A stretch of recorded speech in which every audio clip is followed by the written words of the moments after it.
신명기 12장 우리 29절에서 31절에 있는 말씀 우리 함께 읽도록 하겠습니다. 내 하나님 여호와께서 내가 들어가서 쫓아낼 그 민족들을 내 앞에서 멸절하시고 내가 그 땅을 차지하여 거기에 거주하게 하실 때 너는 스스로 삼가 내 앞에서 멸망한 그들의 자취를 밟아 올무에 걸리지 말라. 또 그들의 신을 탐구하여 이르기를 이 민족들은 그 신들을 어떻게 섬겼는고 나도 그와 같이 하겠다 하지 말라. 내 하나님 여호와께는 내가 그와 같이 행하지 못할 것이라. 그들은 여호와께서 꺼리시며 가증히 여기시는 일을 그들의 신들에게 행하여 심지어 자기들의 자녀를 불살라 그들의 신들에게 드렸느니라. 아멘. 지난 시간에는 우리가 모세가 광야 세대를 향해서 이제 하나님의 약속의 땅에 들어갈 때 제일 먼저 그리심산과 에발산에서 하나님의 축복과 저주를 선포하라는 겁니다. 우리가 약속의 땅에 들어갈 때 그 땅을 정복하는 것도 중요하지만 그 땅에서 하나님의 말씀에 순종하여 살아가기를 결단하는 삶이 우리에게 중요함을 말씀합니다. 어쩌면 매일 우리가 새벽을 깨우고 기도하는 것, 그것이 무엇일까? 매일의 삶이 하나님의 말씀에 따라 순종의 인생을 살아가기를 결단하는 것이죠. 저는 바라기는 우리 사강교회 모든 성도님들이 매일의 삶 속에 우리의 삶에는 축복과 저주가 함께 있다는 거예요. 항상 축복의 삶을 살기를 결단하며 하나님의 말씀에 순종하는 삶을 살아가는 우리 모두가 되시기를 간절히 축원합니다. 오늘 보면 이제 12장 후반부터 13장은 이제 모세가 가나안 땅에 들어갈 때 오직 여호와만을 섬기라는 이 말씀에 대해 그들에게 가르치는 것을 보게 됩니다. 신명기 12장 30절에 있는 말씀을 다시 보시면 너는 스스로 삼가 내 앞에서 멸망한 그들의 자취를 밟아 올무에 걸리지 말라. 또 그들의 신을 탐구하여 이르기를 이 민족들은 그 신들을 어떻게 섬겼는고 나도 그와 같이 하겠다 하지 말라. 이렇게 말씀하죠. 그들의 신들에 대해서 탐구하여 말하고 어떤 그들의 신에 대해서 관심도 갖지 말라는 거예요.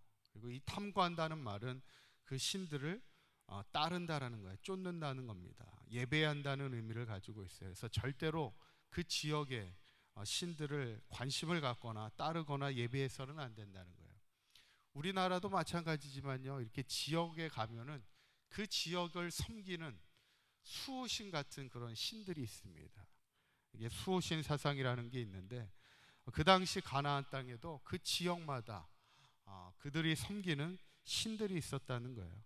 그 신들에 대해서 관심을 갖거나 그들을 따르고자 하는 마음을 절대로 갖지 말라 얘기합니다. 근데 그 특별한 이유가 있어요. 31절에 보면 그들은 여호와께서 꺼리시며 가증히 여기는 일들을 행한다는 거예요.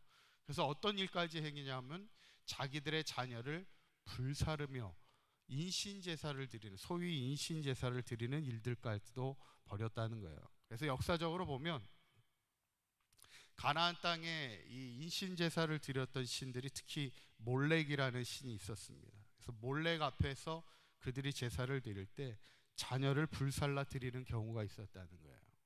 근데 이 인신제사는 사실 우리나라에서도 있었습니다. 여러분, 우리나라 이야기에 보면은 효녀 심청이에 대한 이야기를 아마 아시죠? 효녀 심청이가 자기 아버지를 위해서 어떻게 합니까? 공양미 300석에 팔려가게 됩니다. 그 팔려간 사람들이, 그 심청이를 산 사람들이 누구예요? 뱃사공들입니다. 뱃사공들이 바다의 사람을 제사를 드리는 거예요. 그래서 그 바다의 신의 노여움을 그치게 하기 위해서 사람을 드리는 겁니다. 그게 일명 인신제사예요. 공양미 300석에 결국 자기가 바다에 빠지게 되는 그런 이야기입니다. 사실은 이것이 효에 대한 이야기지만 사실 그 스토리는 인신제사에 대한 이야기를 담고 있는 그런 이야기죠. 하나님은 절대로 그 땅에서 가증한 일들이 있다는 거예요. 그런 가증한 일들을 절대로 쫓으면 안 된다는 겁니다. 그래서 이 부분에 대해서 13장에 가면 단호하게 말씀을 하세요. 얼마나 단호하게 이야기하시냐면 신명기 13장 6절과 9절에 있는 말씀을 보시면 내 어머니의 아들 곧 내 형제나 내 자녀나 내 품의 아내나 너와 생명을 함께하는 친구가 가만히 너를 깨어 이르기를. 그러니까 형제나 자식이나 아내나 친구가 너를 깰 수 있다는 거예요. 뭘 꿰냐면 너와 내 조상들이 알지 못하던 다른 신들을 섬기자 할지니라 이러는 거야. 따르자는 거예요. 다른 신들을 섬기자고 유혹할 수 있다는 거예요. 그때 어떻게 합니까? 9절에 있는 말씀을 보면 너는 용서 없이 그를 죽이되 죽일 때에 내가 먼저 그에게 손을 대고 후에 뭇 백성이 손을 대라 말씀합니다. 용서 없이, 이 말은 뭐냐면 불쌍히 여길 게 없다는 거예요. 하나님을 버리고 다른 신을 섬기자고 친구가 말하든 아내가 말하든 자녀가 말하든 형제가 말하든 불쌍히 여길 거 없이 어떻게 하라고요? 그를 죽이라는 거예요. 내가 먼저 그를 죽이고 또 후에는 뭐예요? 뭇백성이 손을 대라는 거예요. 그러니까 그 당시에는 어떻게 죽이냐면 돌을 던져 죽이게 됩니다. 그럴 때 네가 먼저 돌을 던지고, 그런데 이게 개인의 신앙의 문제만이 아니라는 거예요. 그거는 공동체적인 신앙의 문제라는 거예요. 그래서 백성들이 함께 그를 죽이게 된다는 거예요. 하나님을 버리고 다른 신을 섬기게 하자는 그 제안은요, 결국 누구의 역사라는 거예요? 이거는 사단의 역사라는 겁니다.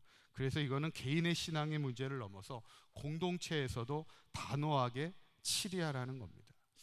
저는 이 본문을 보면서 이 시대는 어떨까? 이 시대는, 그때 당시에는 지역들마다 지역신을 섬기는 수호신들이 있다면 지금은 어떨까? 지금 이 시대도 상당한 우상들과 가증한 일들이 많은 시대입니다. 하나님이 아닌 다른 유혹들이 많고요, 다른 많은 세상의 신들이 있음을 우리가 보게 되죠. 사탄은요, 지금도 우리를 유혹하고 하나님보다 다른 것을 사랑하고 다른 것을 따르며 섬기게 살아가도록 우리를 공격하고 있다는 것이죠. 저는 오늘 이 본문을 보면서 우리의 신앙의 유혹이 뭘까? 또 우리를 공격하는 가증한 일들이 뭘까? 우리가 이 시대를 잘 분별하여서, 어쩌면 이 문제는 그때 당시의 문제만은 아닙니다.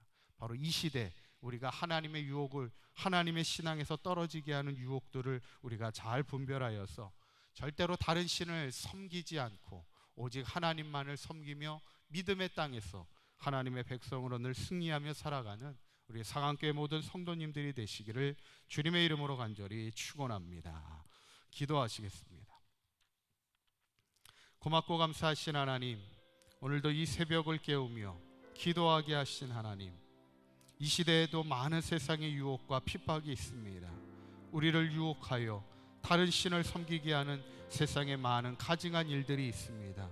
많은 우상이 있음에 우리의 신앙을 지키게 하여 주시고, 세상이 흔들릴지라도 우리의 믿음은 더욱 견고하게 하여 주시어서 하나님만을 섬기며 살아가는 우리 서강교회 모든 성도들과 가정과 자녀들의 인생이 될 수 있도록 주님 인도하여 주시옵소서.